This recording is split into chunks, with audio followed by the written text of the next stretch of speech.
തൊടുപുഴയിലെ ബിജു ജോസഫിന്റെ കൊലപാതക കേസിൽ ഒന്നാം പ്രതി ജോമോനെ വീണ്ടും അന്വേഷണ സംഘം കസ്റ്റഡിയിലെടുക്കും. അടുത്ത ദിവസം തന്നെ കസ്റ്റഡി അപേക്ഷ കൊടുക്കും. ജോമോനാണ് കൊലപാതകത്തിനായി കൊട്ടേഷൻ നൽകിയെന്ന് മരിക്കും വരെ ബിജു അറിഞ്ഞിരുന്നില്ലെന്ന് രണ്ടാം പ്രതി ആഷിഖ് മൊഴി നൽകി. രാഹുൽ വിജയൻ ഇടുക്കിയിൽ നിന്ന്. Good morning. പറയൂ രാഹുൽ. ഏറ്റവും പ്രധാനപ്പെട്ട കാര്യം ഈ ഒന്നാം പ്രതിയായിട്ടുള്ള ജോമോന്റെ ഭാര്യയെ കൂടി പ്രതി ചേർക്കും എന്നുള്ളതാണ്. കാരണം ഈ ബിജു ജോസഫിനെ കൊലപ്പെടുത്തിയ ശേഷം ആദ്യം എത്തിച്ചത് ജോമോന്റെ വീട്ടിലാണ്. ഈ വീട്ടിൽ ജോമോന്റെ ഭാര്യയും ഉണ്ടായിരുന്നു. ജോമോനെ കൊണ്ടുവന്നതും മർദ്ദിച്ചതും തട്ടിക്കൊണ്ടുപോയതും അതിനുശേഷം മൃതദേഹം മറവ് ചെയ്തതും ഉൾപ്പെടെയുള്ള കാര്യങ്ങൾ ഈ ജോമോന്റെ ഭാര്യയ്ക്ക് അറിയാമായിരുന്നു. എന്നാൽ പിറ്റേ ദിവസം അന്വേഷണത്തിന്റെ ഭാഗമായി ജോമോന്റെ വീട്ടിലെത്തിയ പോലീസുകാരോട് ഭാര്യ ഇക്കാര്യങ്ങളൊക്കെ പറഞ്ഞിരുന്നില്ല.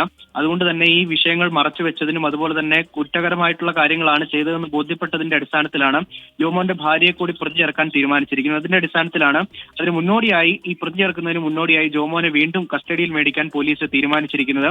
ജോമോനെ വിശദമായി ചോദ്യം ചെയ്തതിനു ശേഷം ഈ ജോമോനെയും ജോമോന്റെ ഭാര്യയും ഒരുമിച്ചിരുത്തി ചോദ്യം ചെയ്യും. അതിനുശേഷം പ്രതിപട്ടികയിൽ ജോമോന്റെ ഭാര്യയെ കൂടി ഉൾപ്പെടുത്തുമെന്നുള്ളതാണ് പോലീസ് പറഞ്ഞിരിക്കുന്നത്.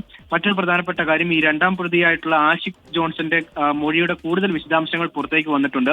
ഈ ജോമോൻ ആണ് ഈ ബിജുവിനെ കൊലപ്പെടുത്താൻ കൊട്ടേഷൻ നൽകിയതെന്നും മരിക്കുന്നത് വരെ ബിജു അറിഞ്ഞിരുന്നില്ല എന്നാണ് ആഷിഖ് പറഞ്ഞിരിക്കുന്നത്. വാൻ ഓടിച്ചത് ജോമോനായിരുന്നു.